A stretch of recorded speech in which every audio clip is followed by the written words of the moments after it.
Ressuscité, Jésus apparaît à sa mère.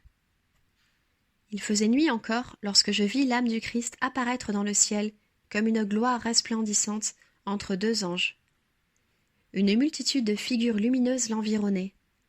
Je vis son âme qui pénétrait dans le tombeau à travers le rocher et venir se reposer sur son corps, où elle resta un moment sans s'y unir, puis se confondre tout à coup avec lui.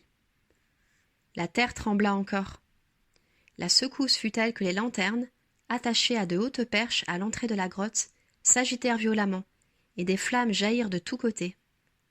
À cette vue, les gardes furent effrayés et tombèrent sans connaissance, comme atteints tout à coup de paralysie.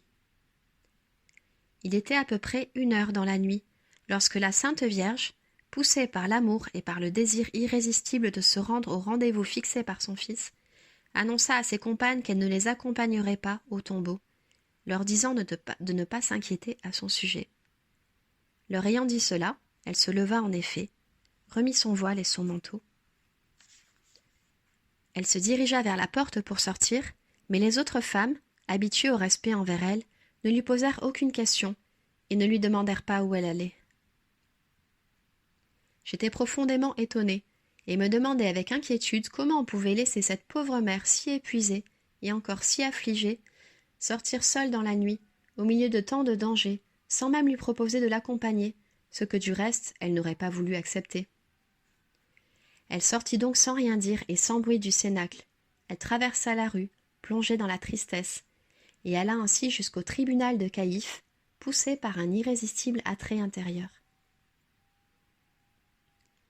Elle vint jusqu'au palais de Pilate, ce qui l'obligeait à traverser seule une grande partie de la ville, obscure et déserte à cette heure, faisant de ce fait presque tout le chemin de croix, s'arrêtant à chaque place où le Seigneur avait eu quelque chose à souffrir ou quelque outrage à subir.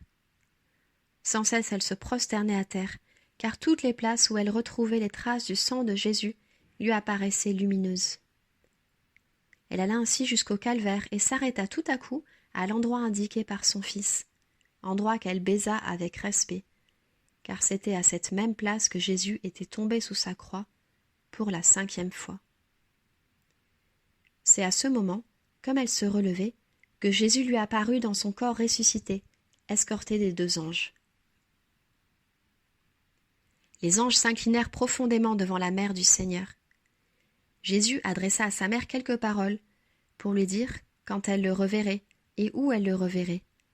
Puis, s'approchant tout près d'elle, il lui montra ses divines mains transpercées, dont les 2 plaies brillaient comme des soleils, et, comme elle se prosternait pour lui baiser les pieds, il la prit par les 2 mains, et la relevant doucement, il la baisa longuement au front, puis il disparut. Marie resta longtemps encore à la même place, absorbée dans sa contemplation et son bonheur, comme si elle n'avait plus osé bouger.